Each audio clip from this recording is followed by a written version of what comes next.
Kalau ada orang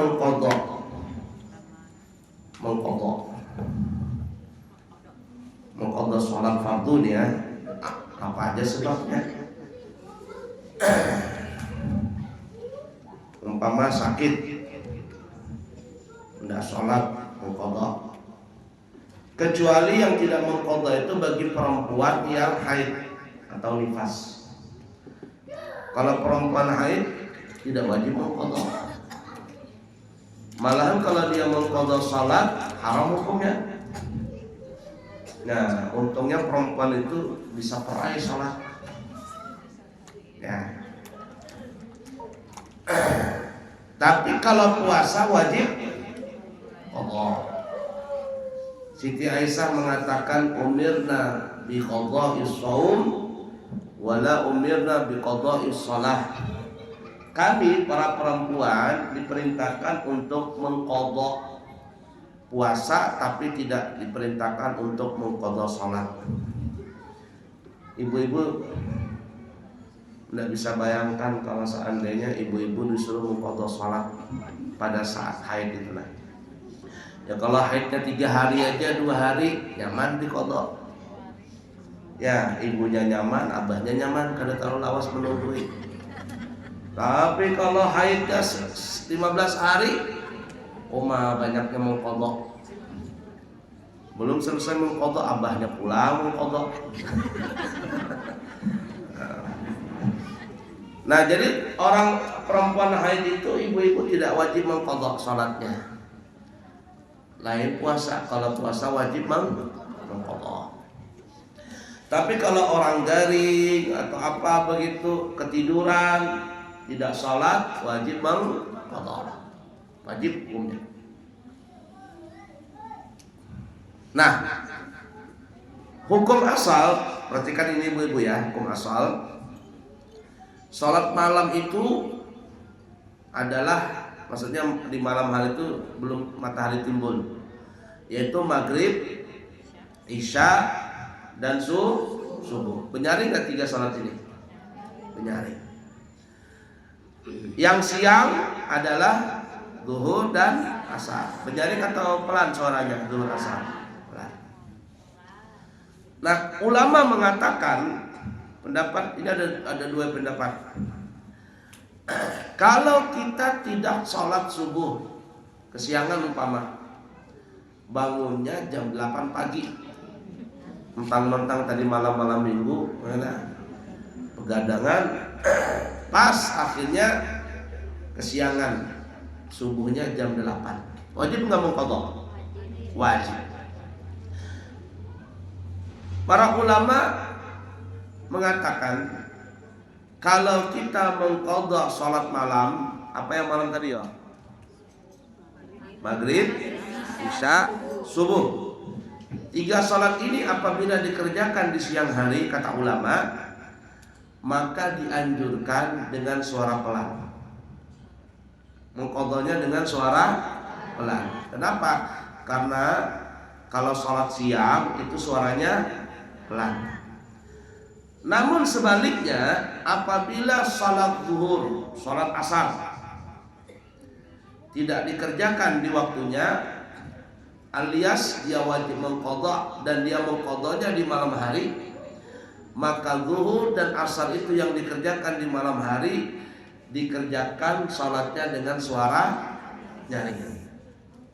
Nah, itu. Ini pendapat yang kuat.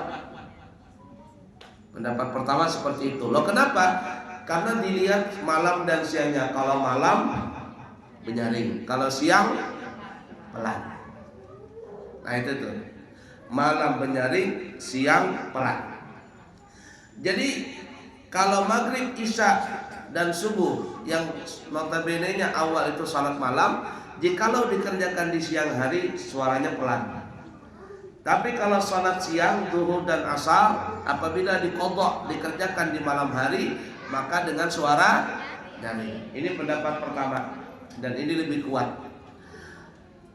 Lalu ada pendapat yang kedua mengatakan, oh itu nggak ngaruh mau siang kah mau malam, pokoknya hukum asalnya maghrib, isya, subuh mau dikerjakan siang kah malam, apabila dikerjakan tetap menyaring.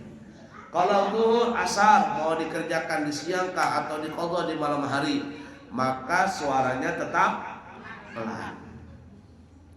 Nah, cuman pendapat yang kuat tadi, apabila sholat malam, maghrib, isya, subuh dikerjakan di qadha siang hari pelan.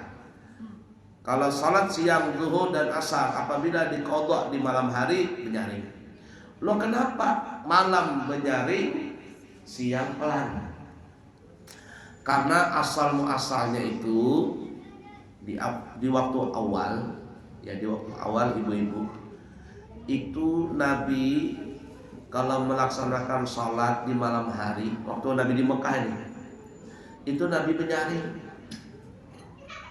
Kenapa menyaring? Karena orang kafir Quraisy pada gulingan. Jadi Nabi itu aman kalau pakai suara nyaring. Tapi ketika Nabi sholat di siang hari, Nabi suaranya pelan. Kenapa? Karena orang kafir Quraisy kalau siang bangunan. Jadi kalau mereka itu kafir Quraisy mendengar Nabi baca Quran nyaring-nyaring, orang kafir Quraisy akan marah. Tapi kalau malam aman. Nah, itu asal muasalnya. Kenapa siang itu pelan, kenapa malam itu nyaring, itu asal muasalnya. Lain dengan Jumat. Kalau Jumat itu waktu Nabi di Mekah tidak ada salat Jumat. Waktu Nabi ini berdakwah di Mekah 13 tahun dari Nabi diangkat menjadi Nabi dan Rasul, kan umur 40 tahun. Kemudian berdakwah 13 tahun di kota Mekah, itu nggak ada salat Jumat. Kewajibannya ada salat Jumat, ya setahun sebelum Nabi berhijrah. Tapi belum ada salat Jumat di Mekah. Nabi melaksanakan salat Jumat di Madinah. Paham kira-kira ibu-ibu? Nah, jadi begitu asal muasalnya. Kemudian begitu juga selanjutnya kalau kita melaksanakan sholat sunnah berjamaah. Sholat sunnah berjamaah di malam hari itu dianjurkan dengan suara nyaring. Seperti apa ya? Seperti taraweh, seperti witir. Itu menyaring. Itu hukum asalnya begitu. Nah, begitu juga dianjurkan suara tawassut, pertengahan apabila kita melaksanakan sholat mutlak. Disinilah dalilnya kata ulama, orang sholat tasbih. Pernah sholat tasbih ibu-ibu? Nah, sholat tasbih itu kan diriwayatkan dari Sayyidina Abbas tuh. Nabi berpesan kepada Sayyidina Abbas, wahai Abbas, kalau engkau bisa melaksanakan sholat tasbih setiap malam, maka laksanakanlah. Kalau engkau tidak bisa setiap malam, maka seminggu sekali. Kalau enggak bisa seminggu sekali, maka sebulan sekali. Kalau enggak bisa sebulan sekali, maka setahun sekali. Kapan kita melaksanakan salat tasbih setahun sekali? Nisfu Sya'ban. Kalau nggak bisa setahun sekali, seumur hidup sekali. Saking fadilahnya besar salat tasbih itu. Nah, orang kita, masya Allah, melaksanakan salat tasbih itu setahun sekali. Apa itu? Malam nisfu Sya'ban. Biasanya, perhatikan, kalau orang salat tasbih malam nisfu Sya'ban, imamnya menjaring atau pelan? Menjaring. Tapi itu tidak terlalu nyaring banget. Suaranya pertengahan antara nyaring dan tidak. Nah, itu sunnah seperti itu. Termasuk salat apa ya? Salat apa namanya? Salat yang berjamaah itu kalau di Istiqomah itu, kalau malam Ramadan itu ada namanya Qiyamul Lail. Mereka tuh salat baca Quran berapa rakaat begitu. Mereka menyaring. Kenapa? Karena salatnya dikerjakan di malam hari. Berapa menit lagi? Jam berapa itu? Udah pertanyaan dulu dah. Ada pertanyaan, kalau nggak ada kita lanjut. Silakan ibu-ibu. Ada nggak ada? Kalau nggak ada kita lanjut. Lanjut. Lanjut ya. Baik, lanjut baca Ibu. 13 sunnah bagi makmum untuk diam dan mendengarkan bacaan imam. Wa idza quri'al Qur'anu fastami'u lahu wa ansitu la'allakum turhamun. Kalau imam lagi baca Quran, kita itu dianjurkan mendengarkan bacaan imam. Jangan kita sibuk dengan sendiri. Imam baca surah, membaca surahnya surah Al-Ikhlas. Bismillahirrahmanirrahim. Qul huwallahu ahad sampai habis. Kita makmum, nih makmum nih ya. Jangan ikut-ikutan. Diam saja. Oi, diam. Diam. Kalau imam lagi baca Quran, diam. Jangan berzikir nang lain atau umpat bacaan imam nang kaya kekanakan nah. Yalah. Qul huwallahu ahad, yang di belakang kekanakan wallahu ahad, Allahus somad, ikut juga dia. Ini hukumnya makruh. Tapi ya namanya kekanakan biasa saja. Nah, kita orang tua jangan ikut-ikutan. Jadi ketika imam membaca Quran, kita diam. Nggak paham juga ya Pangda. Dengarkan ya. Itu sunahnya begitu. Nah. Lanjut ibu-ibu. 14 bagi makmum sunnah membaca Al-Fatihah setelah mengamini Al-Fatihahnya imam. Nah, ini yang sering ditanya sama orang. Mungkin ibu-ibu pernah bertanya juga di sini. Pernah kayaknya di sini. Kapan kita makmum membaca Fatihah? Kita membaca Fatihah sebagai seorang makmum itu setelah membaca amin bersama-sama. Kata imam kan walau dhalin serempak berataan amin. Kita makmum membaca Fatihahnya, membaca Fatihah kita setelah amin itu. Setelah amin. Rakaat berapa ini? Pertama dan kedua. Rakaat ketiga masing-masing. Rakaat keempat masing-masing. Nah, karena 3 dan 4 kan suaranya pelan imam. Tapi untuk rakaat pertama kita sebagai makmum membaca Fatihah setelah amin.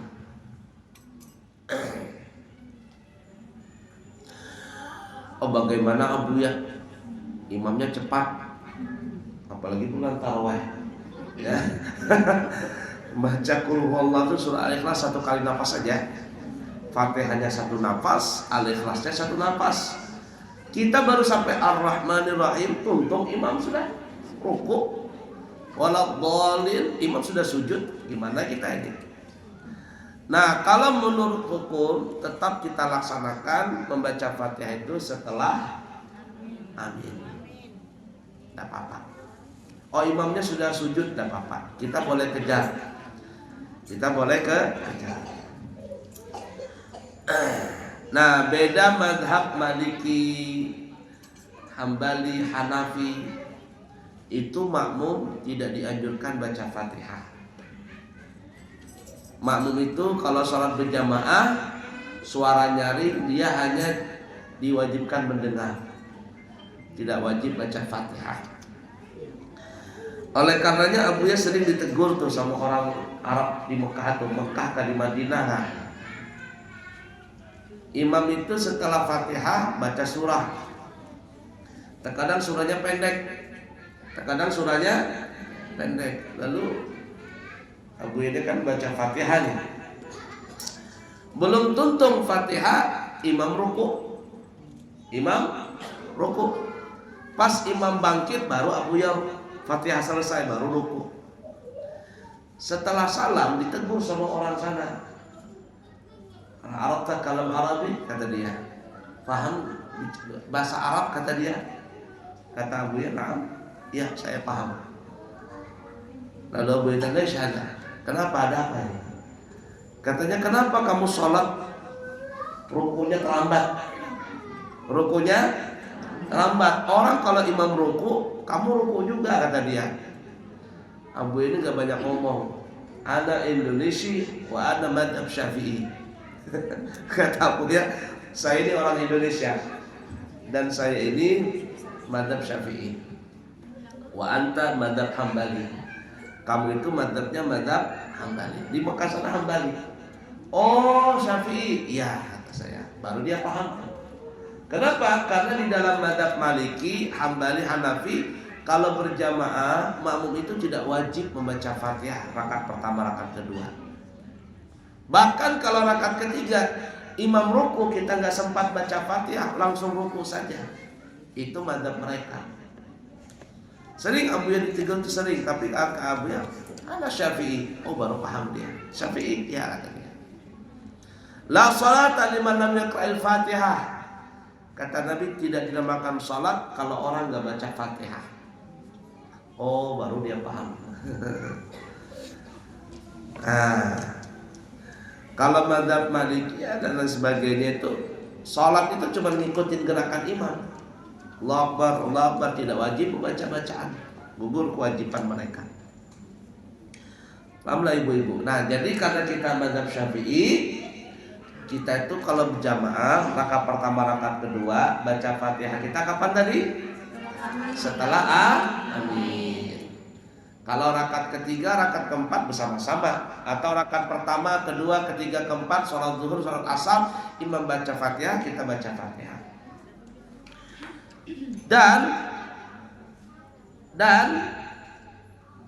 sebenarnya disunahkan di rakaat pertama, rakaat kedua, setelah imam membaca amin, makmum membaca Fatihah, ya imam dan makmum membaca amin, lalu makmum baca Fatihah. Sang imam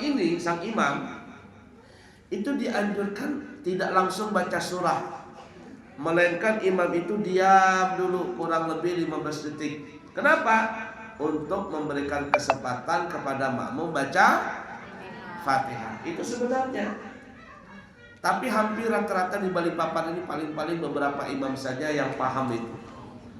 Yang ada langsung baca surah. Ghairil maghdubi alaihim waladdallin. Amin. Bismillahirrahmanirrahim. Qul huwallahu ahad. Akhirnya apa? Imam sibuk dengan bacaannya, makmum sibuk dengan bacaannya. Ini enggak pas. Yang pasnya waladdallin, amin, makmum baca Fatihah, imam enggak baca surah, diam, tapi bukan diam semata-mata diam, tapi antara amin dengan nanti baca bismillah, baca surah, imam ini berdiam kurang lebih 15 detik, tetapi dia membaca doa. Apa saja doanya? Rabbi adkhilni mudkhala sidqin wa akhrijni mukhraja sidqin, dan seterusnya. Untuk apa? Untuk memberikan kesempatan makmum membaca Fatihah. Setelah kira-kira makmum selesai baca Fatihah, baru imam start membaca surah. Itu sebenarnya. Tapi hampir rata-rata jarang imam melakukan itu. Yang ada langsung truk begitu. Terkadang belum tentu amin, amin kata jamaah, imam langsung roak, laju membaca surah. Apalagi kalau bulan Ramadan, wah sudah lambat dikit makmum, mengomel makmum, nggak ditegur juga, nggak paham juga imamnya, besok berkurang jamaah di masjid. Nggak, terkadang tuh Abu heran juga ya orang Balikpapan, ya sebenarnya hampir rata-rata sih ya. Cuman 5 menit bedanya. Ngomel makmum itu katanya di sana lebih cepat. Kapan tuntungnya? Jam 9. Sini Pak, jam 9:05 katanya. Wah, lama itu katanya. 5 menit aja dipermasalahkan. La ilaha illallah. Ada yang bertanya? Ayo silakan.